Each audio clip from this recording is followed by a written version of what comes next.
Ngā mihi nui ki a koutou, hei uri hau no Ngāti Pīkeo mei Tainui, ko te mihi ki te mana whenua o te rohi nei. Ko John Reid toka Whenua, tēnei tātou katoa. So I'm not part of the same group of research programs that have just been spoken about. My work was, this project was completed about 2, maybe 3 years ago. And it was conducted by myself and Jason Mika from Waikato University, and we had a team of us. But what we were looking at was around Māori agribusiness and the key ingredients for success amongst those landowners.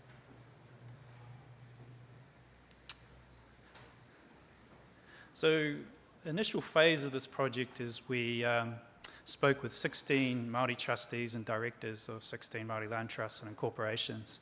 These were from these, well, the general story of these trusts and corporations was they'd gone through a journey where they had maybe going from a position of a landlocked block that wasn't doing very well from an environmental or economic position, all the way through to where they've steered that organisation through to the other end of the spectrum where they've got sort of a thriving enterprise going. And so we sat down and we talked with them and we're asking them, well, what were your key ingredients for your success? And I'm just going to talk through those ingredients. I've got quite a few numbers in this presentation. You know, everyone wants numbers right at the end before we stop. But anyway, bear with me for that. But so we just had, there's 5 kind of key ingredients that popped up. Matato, access to skills and knowledge. I mean, pretty obvious really, to support good governance, management and operations, to address specific and technical kind of issues. So that was a core issue. Access to finance and working capital was a big issue. To invest in farm development, product development, marketing, sales, provide working capital, things like that to operate. Whakatairanga, which is pathways to market, trying to get your products from a position of where you're just providing a commodity through to providing something that's higher value, targeting or moving into a premium market. And whakawhanaungatanga, the networks, relationships and trust, these sort of all the connections you need to be successful, which we've just heard about for the last 3 presentations, all the emphasis on the networking and connections to get the momentum for change. Finally, the regulatory environment. You know, you need a supportive regulatory environment, or you need to know how to work within that regulatory environment. So those are sort of those 5 things came together. If you had those 5 things, then it was more likely to be heading in the direction you wanted to head. So we then did a quantitative survey. We sent out 100, got 36 back. So these numbers aren't like on the, you know, you're not going to hang your hat on it from a statistical position, but a pilot sort of study to give you some ideas, some numbers, some thinking, to help us think about these issues. And so we wanted to know the level of access these Māori land trusts and corporations had to these key ingredients, these enablers. So what did we find? So access to skills and knowledge. So this is a large issue for most Māori land trusts and corporations, having difficulty in accessing skilled employees. Around 70% of people found a real issue with that. That's an issue, I suppose, more broadly across the agricultural sector. Those who had little difficulty, very few, and if they were closer to bigger urban areas and so forth, so they had better access to skills. Accessing skilled governance, so governance was a big issue on the boards of the trusts and corporations. So, you know, extreme extent and moderate extent, so nearly over 60% there had an issue just getting the people they wanted onto their governing boards to make the good decisions to operate. Matato, dependency on another thing around capabilities was this high dependency on consultants. So wanting to get off the sense of being dependent on consultants, either to provide farm advice or on their boards. That was either extreme extent or moderate extent. Around over 50% talking about this being a major issue, and not having enough self-determination and relying on your own people to get to where you want to get. Money, access to financial capital. surprisingly, this wasn't that high. Most didn't have too much of an issue finding access to financial capital. Used to be in the past, they were talking about, but it's getting easier to access financials. But where it was difficult to get money was if you're trying to do something environmental, some sort of ecosystem restoration work or something like that, more difficult to access financing for environmental shifts or changes, easier to get it for if you're making changes or investments in your operations. Paths to market. So what we see here, 90% of Māori land trusts and corporations providing all their product directly to a processor that they have no control over where their products went. So a lot of feedback was, oh, we're producing this awesome product, we're following our values around environment and so on, but our product goes in with all the rest into the processors with those who don't follow the same kind of environmental stewardship and kaitiaki priorities that we have. And so there was this desire to move from being price takers to price makers through to premium product and direct to market type initiatives. And finally, around good governance and so forth. So, which really stood out, really strong importance of good, strong leadership was either important or very important for 90%, 95% of everyone responding to the survey, and the importance of good governance, once again, extremely important or very important, kind of things that people are probably already know these are important things, but just standing out as important. Trust and social cohesion, whakawhanaungatanga, the networks, the relationships and connections. And so we're looking at also things around board dynamics and so forth. So power dynamics is posing a problem to making up good decisions, the connections and warmth of connection between trustees and governors. So that was sitting around 50%, talking about it being either an extreme issue or a moderate issue.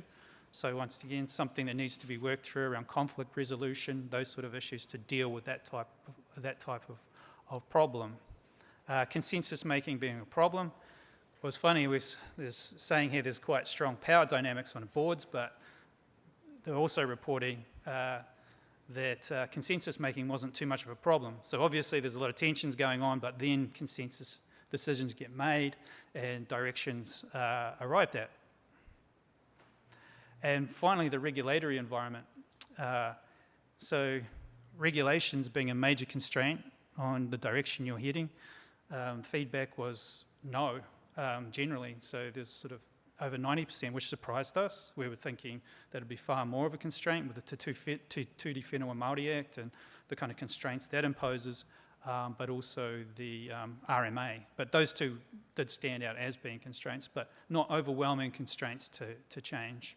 So what really stood out overall was the capability issues. Getting hold of the capability you need was pretty much the number one, and trying to get a pathway to market. So those sort of things stood out. But what we get is the enablers of success, just to highlight them again. Access to capabilities, access to finance, access to premium markets, access to networks, and access to a supportive regulatory environment. And if we look at it, it starts to look something like this, where you have a continuum of Māori agribusinesses and corporations that exist along a continuum, from those who are really struggling at one end to those that are thriving at the other end. You've got your post-settlement iwi corporations and some corporations doing incredibly well. But what they do is they're split over that area, and what you need is different interventions for different Māori land trusts and corporations depending where they sit across that spectrum. And so at one end, you might have the landlocked blocks that have no access, that are still under the Māori trustee, may not even know who owners are, all the way through to the other end of the scale. The other thing we looked at was the drivers. So that was just looking at what enables success. This is looking at the drivers. Once again, we did a bunch of interviews with Māori trustees and directors, and these are the main drivers. Why do you do what you do? And kaitiakitanga, of course, is one of the core drivers, so around the stewardship, sustainability, human environmental reciprocity, te autūtū, those sort of drivers. Whairawa, creating intergenerational wealth, another big driver. Of course, whanaungatanga, manaakitanga, positive relationships, and those sort of connections. Finally, mana whakahaere, quality leadership, management and governance. So these are what we're trying to do. This is the direction we're trying to head.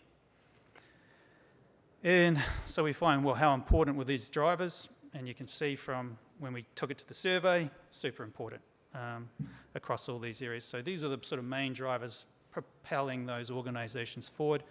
And the enablers I covered earlier of how they think, how they go about heading in that direction. And so another thing we looked at was, what is the conflict or synergy between different drivers? So here we have, on the one hand, you might say, we might be heading in the environmental direction, kaitiakitanga being driven in that direction, or is that in conflict with making money? Whairawa. So what we did in our survey, we asked them, well, how well is your organisation going? Give us a +2 if you're going really awesome in an area, give us -2 if you're doing really poorly in an area. And that way we then got our survey results from that. But what we were able to do is look at it in this way was, do these drivers work in synergy or not? And here we have, on one hand, we've got profitability. So you can't see them because these organisations are scattered on this graph, but I've just made it simpler with a line.